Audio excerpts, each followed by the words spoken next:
Welcome all. In this video, we will see simulation of CMOS inverter using microwind. We will start with schematic and then we will go for the layout. So for CMOS inverter, we need one PMOS and one NMOS. This is called as palette. In this palette, we can see different devices already present. So from this, I will take one PMOS. We just have to click and drag. Then I will take one NMOS and then I will connect it like this. This terminal is called as source of PMOS. This is drain of PMOS and this is gate. This is the NMOS. This is drain, gate and source. The first work that I will do is I will attach the power supply. So first the positive power supply for the PMOS and then a ground connection for the NMOS. Here PMOS is called as pull up because it is connected to the plus power supply, which is called as VDD, and NMOS is called as pull down network because it is connected to the ground. Now with the help of this wire, I will connect the gate terminal of PMOS and NMOS, and this is the input for the inverter. To this inverter, I will apply input through a button.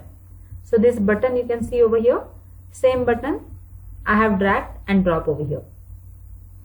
Then I will take one LED which will work as an output device for me. To the positive terminal of the LED, I will connect the output. So this is how my circuit is completed. PMOS, NMOS, input as a button and then output where I have connected the LED. Now I will start the simulation. So I will use this. Then as input is 0, output is 1. When input is 1, output is 0. So here the schematic is working perfectly. Here this switch, when the input is 1, this switch is open, whereas this switch is closed. When input is 0, PMOS is on, whereas NMOS is off. Now for same, I will stop the simulation, and for this same, we will go for the layout. So layout. For layout, again we have open microwind. In this palette, I will go for device generator, that is MOS generator. I will take PMOS. Now when I am selecting a PMOS, you can see a width and the length of the PMOS channel. So it is 0.5 and 0.1. So that PMOS I will generate and just click. Similarly, I will take NMOS. NMOS, if you see, I have taken width of NMOS same as that of the PMOS. So it is 0.5 and length is 0.1. So generate device. Now I will use stretch and move option and adjust my NMOS in such a way that the gate of PMOS and NMOS are perfectly aligned.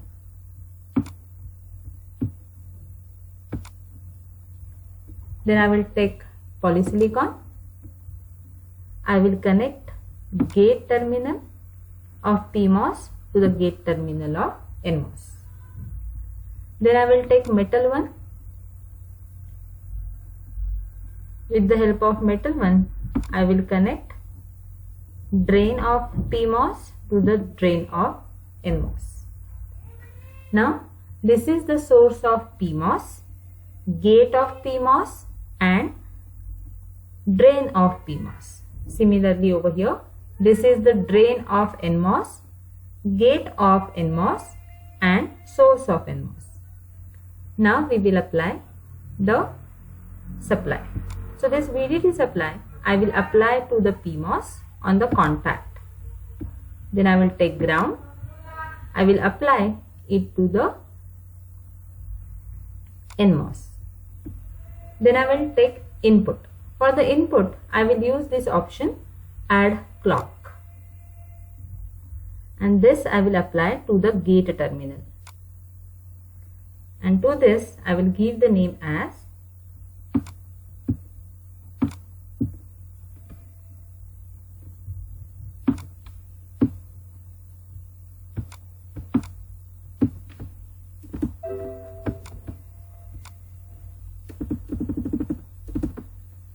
input assign, and then output I will use a visible node. Just click it over here and give the name to it as Y. Make sure that it is visible in simulation. Assign. Now this green part is called as NWell, and we have to apply a VDD to the NWell as well. Now my circuit diagram is completed, and now you can simulate. In the simulation, you can see input as well as output. To make it more clear, we will change the scale, and the time scale I am selecting as 2n. Now here we can see the time scale. I just reset once. Okay. So this is my input. First we will cross check the truth table. When input is 0, see over here, input is 0, output is 1. And when input is 1, output is 0. So this layout is perfectly working as a inverter. But what is written over here? This is called as rise time. So rise time for this layout is 3 picosecond, whereas fall time is 1 picosecond. At the same time, we can note the power dissipation. The power dissipation over here is 6.596 microwatt. So these are the observations we are finding for the given layout. Now we will note the change in the readings. What will happen to this reading if we apply a small capacitor at the output terminal? So again I will go to the palette. Before that I have to stop the simulation. Go to the palette, go to the capacitor and apply a small capacitor over here. See the value of this capacitor. It is only 0.01 picofarad. Okay. So I apply the capacitor, and now again I will run the simulation. So see, for the same circuit I have applied a very small capacitor, and see what the readings I am getting. Rise time is 20 picosecond, fall time is 12 picosecond. Even the power dissipation is increased to 65.23 microwatt. So all the readings, rise time, fall time and power dissipation, all the readings are deteriorate due to a small capacitor. That is why it is advisable that we have to avoid stray capacitance in every design of the CMOS. So these readings we have taken when WP, that is width of PMOS, is same as width of NMOS. We will take one more reading where we will take WP is twice NMOS. So for that we will go for the new file, or you can do the modification in the current file as well. So I am doing the modification in the current file.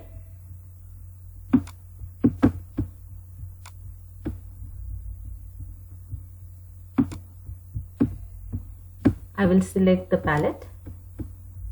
I will go to the PMOS. So here PMOS, if by default I am taking, it will be 0.5. So I am taking it double. So it is 0.5 into 2 is 1.0. And that PMOS I will generate. So see, the width of PMOS is twice than the previous one. And NMOS, I will select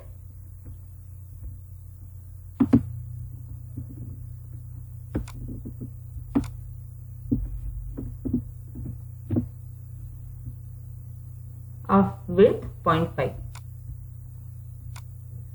So here PMOS is wider than the NMOS. Again I will go for the stretch and move. I will select the NMOS and I will adjust it such that the gate of PMOS and NMOS are aligned perfectly. Then I will take polysilicon.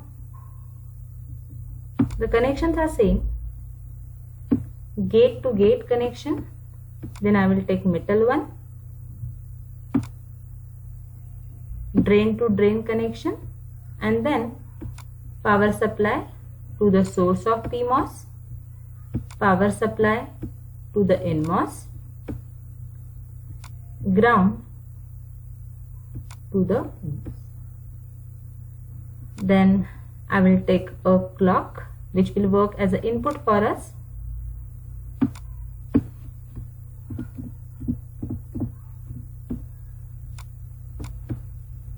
Sorry, you can delete such things with the help of gun. Then I will take a visible node and that will work as a output for us. That is 1. Assign. Now run the simulation. Here you can again cross check the truth table, which is same. It's working as a perfect inverter. But what change we have observed? We have observed the change in the rise time and fall time. So rise time is 2 picosecond, whereas fall time is 1 picosecond. And the power dissipation is 4.91 microwatt. For this simulation also we can take the readings of rise time, fall time and power dissipation using capacitor at the output. So again we can apply one capacitor and new changes we can observe. So it is observed that as we go on modifying the width of PMOS, at one point the rise time will be equal to fall time. And why it is so? It is because of mobility of electrons and holes.